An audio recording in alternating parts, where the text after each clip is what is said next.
Hi guys, good morning, have a nice day. আৰু আমাৰ আন এটা ব্লগলৈ সকলোকে স্বাগতম জনালোঁ।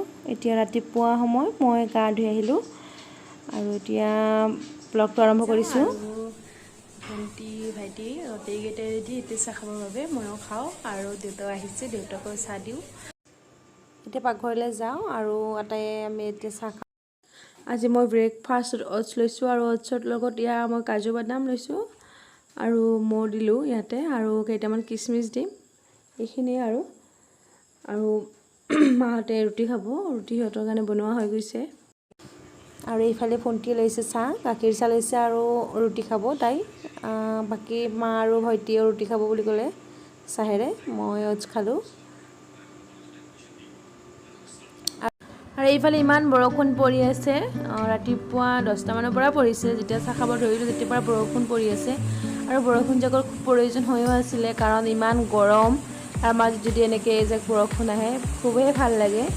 মই বহুত ভাল পাইছোঁ বৰষুণ জাক অহাৰ কাৰণে আৰু ভাবিছিলোঁ আজি বৰষুণত তিতি গা ধুম, কিন্তু তেনেকৈ নহ'ব কাৰণ কাম আছে ঘৰত মিস্ত্ৰী।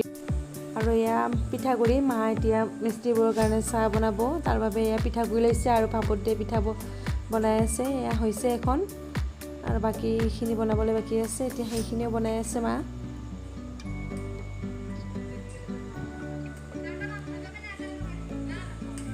ফালে চাহ উঠাই দিছে, চেনি দিছে এতিয়া আৰু পিঠাকেইখন ৰেডি কৰিছে এয়া।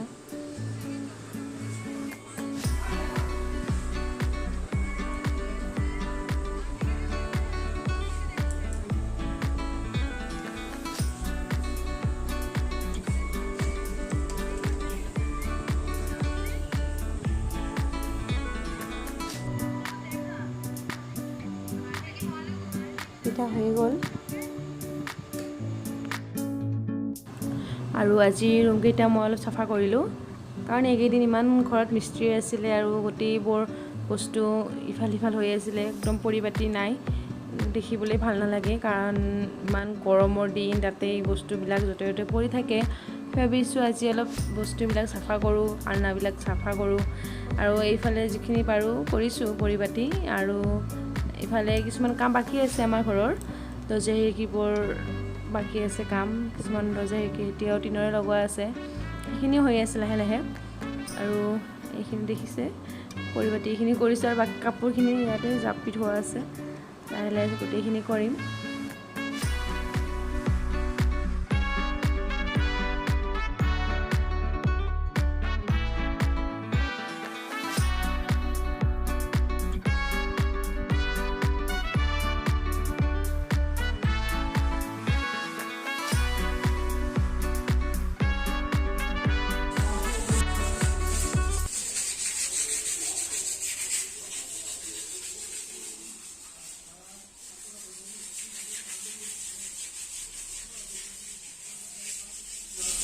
গুড ইভিনিং ফ্ৰেণ্ডছ, আৰু এতিয়া বাজিলে প্ৰায় 8:30 হ'ল আৰু আজি বা মাংস বনাই আছে। আৰু কিহৰ মাংস বনাই আছে মই আপোনালোকক দেখাই আছোঁ কি বনাই আছে।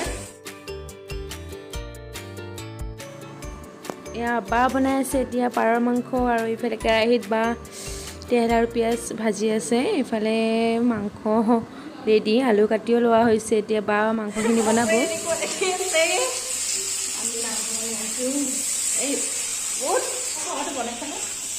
আজি ফাৰ্ষ্ট বনাইছোঁ পাৰৰ মাংস।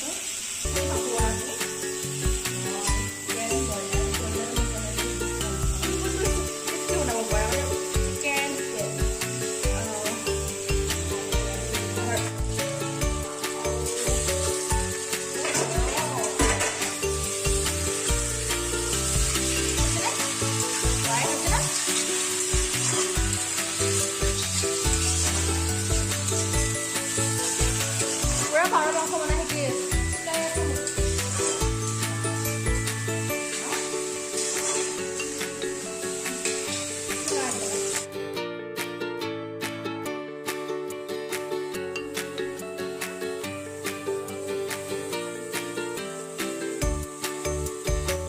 আৰু আমাৰ ইয়াৰ মাংস হৈ গ'ল, অলপ পিছত খাম, ঠাণ্ডা হ'লে, এতিয়াই নাখাওঁ।